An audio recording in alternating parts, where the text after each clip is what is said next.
Hello friends, तो आज से हम क्लास 10 की एक नई सीरीज़ चला रहे हैं। क्लास 10 की जो किताब है गोधुली, आज से हम वो शुरू करते हैं और उसको चैप्टर बाय चैप्टर पढ़ेंगे।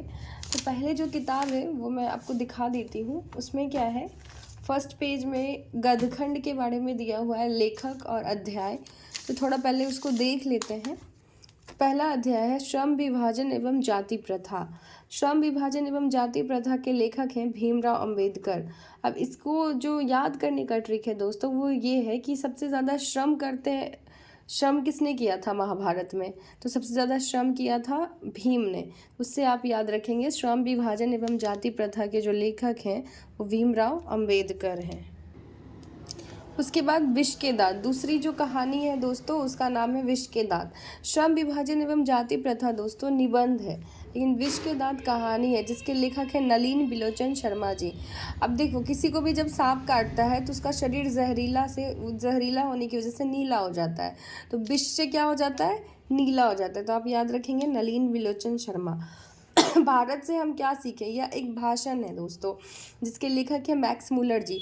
मैक्सिमम बात हमने भारत से ही सीखा है, इसीलिए आप याद रखेंगे भारत से हम क्या सीखें, मैक्स मुलर। ये एक भाषण है। नाखून क्यों बढ़ते हैं, ये एक ललित निबंध है। नाखून तो हजारों साल से बढ़ रहा है ना, आज तो नाखून बढ़ नहीं रहा है, तो इसीलिए इसके लेखक हो जाएंगे हजारी प्रसाद द्विवेदी जी। नागरी लिपि जो एक निबंध है दोस्तों, नागरी लिपि के लेखक है गुनाकर मूले। इसका ट्रिक है, नगर के लोगों में बहुत सारे गुण होते हैं, इसीलिए नागरी लिपि के जो लेखक हैं वो हैं गुनाकर मूले। बहादुर कहानी, इसके लेखक है अमरकांत। बहादुर लोग अक्सर अमर हो जाते हैं, इसीलिए इसके लेखक क्या कौन हो गए, बहादुर के? अमरकांत।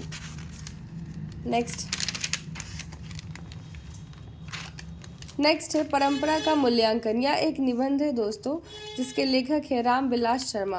परंपरा आज से थोड़ी चल रही है, वो तो राम के समय से ही चल रही है, इसीलिए परंपरा का मूल्यांकन जो निबंध है उसके लेखक हो जाएंगे रामविलास शर्मा।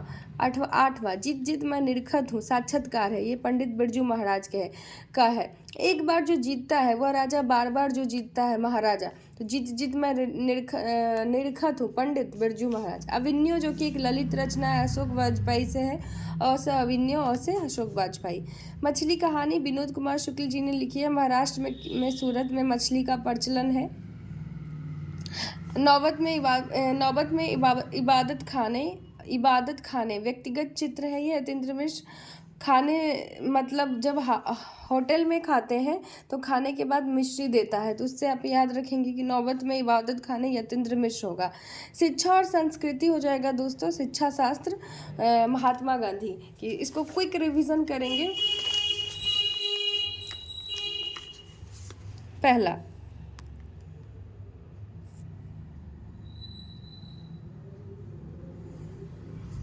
श्रम विभाजन एवं और जाति प्रथा। पहला जो है श्रम विभाजन और जाति प्रथा है दोस्तों, जो कि निबंध है, इसके लेखक भीमराव अंबेडकर हैं। विष की दांत कहानी है जिसके लेखक नलिन विलोचन शर्मा जी हैं।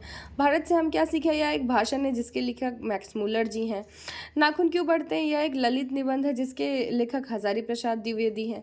नागरी लिपि एक निबंध है जिसके लेखक गुनाकर मूले जी हैं। अब इसको कैसे याद रखेंगे कि कौन सा निबंध है, कौन सा कहानी है, कौन सा भाषण है, कौन सा ललित निबंध है, कौन सा निबंध है?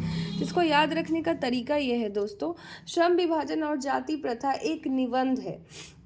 देखिए, निबंध का मतलब होता है आप उस पर एक लाइन, दो लाइन अपनी जो बात है, अपनी जो थॉट्स हैं वो आप रख सकते हैं। तो श्रम विभाजन पे आप सोच सकते हैं, जाति प्रथा पे भी आप सोच सकते हैं, 4 लाइन लिख सकते हैं, अपना पॉइंट ऑफ व्यू बता सकते हैं। तो श्रम विभाजन और जाति प्रथा क्या हो जाएगा, निबंध है जिसके लेखक भीमराव अंबेडकर हैं। विष की दांत एक कहानी है, चैप्टर पढ़ के ही लग रहा है कि कोई कहानी होगी। विष के दांत। भारत से हम क्या सीखे, भारत में दोस्तों जो सबसे ज़्यादा लोगों को भाषण देने का शौक है, तो भारत से हमें याद रखेंगे कि भारत में से हम क्या सीखे, भाषण, मैक्स मुलर। नाखून क्यों बढ़ते हैं, ललित निबंध है। नाखून क्यों बढ़ते हैं दोस्तों, जब नाखून बढ़ता है तो हम उसको बहुत सारे कलर दे देते हैं, तो वो एक ललित निबंध। एक ऐसे ही ट्रिक याद करने के लिए, नागरी लिपि क्या है, एक निबंध है। अब लिपि पे हम बहुत सारी चीज़ें सोच सकते हैं, कैसे बनी, नहीं बनी, तो वो एक निबंध है जो गुनाकर मूले ने लिखी। इसको रिवीजन करते हैं। श्रम विभाजन जाति प्रथा एक निबंध है, भीमराव अंबेडकर ने लिखा। विष के दांत एक कहानी है, नलिनी विजोचन शर्मा ने लिखी। भारत से हम क्या सीखे एक भाषण है जो मैक्स मुलर ने लिखा। नाखून क्यों बढ़ते हैं ललित निबंध है जो हजारी प्रसाद द्विवेदी ने लिखा। नागरी लिपि एक निबंध है जो गुनाकर मूले ने लिखा। अब अमरकांत बहादुर जो बहादुर कहानी है उनके लेखक हैं अमरकांत। बहादुर लोग अक्सर अमर हो जाते हैं, उनके लेखक कौन है अमरकांत। परंपरा का मूल्यांकन एक निबंध है जो रामविलास शर्मा ने लिखी है। परंपरा का मूल्यांकन एक निबंध है जो रामविलास शर्मा ने लिखी है। तो निबंध कौन कौन सा हो गया, परंपरा का मूल्यांकन, श्रम विभाजन और जाति प्रथा, नागरी लिपि। निबंध कौन कौन सा हो गया, परंपरा का मूल्यांकन, श्रम विभाजन, जाति प्रथा, नागरी लिपि। परंपरा का मूल्यांकन, अब इसको हम ऐसे याद कर सकते हैं कि पहले परंपरा बनी कि श्रम करो, उसके बाद लिपि बनाई हमने। परंपरा बनी कि श्रम करो, उसके बाद लिपि बनाई हमने। ये तीनों क्या है, निबंध है। जित जित मैं निरखत हूँ एक साक्षात्कार है जो पंडित बिरजू महाराज जी का है। उसके बाद अविन्यो जो है एक ललित रचना है जो अशोक वाजपेयी द्वारा लिखा हुआ है। मछली कहानी विनोद कुमार शुक्ल द्वारा लिखी हुई है। नौबत खाने में इबादत एक व्यक्ति की चित्र है जिसको इंटरव्यू बोलते हैं, यतेंद्र मिश्र द्वारा लिखा हुआ है। शिक्षा और संस्कृति शिक्षा शास्त्र है, महात्मा गांधी द्वारा लिखा हुआ है।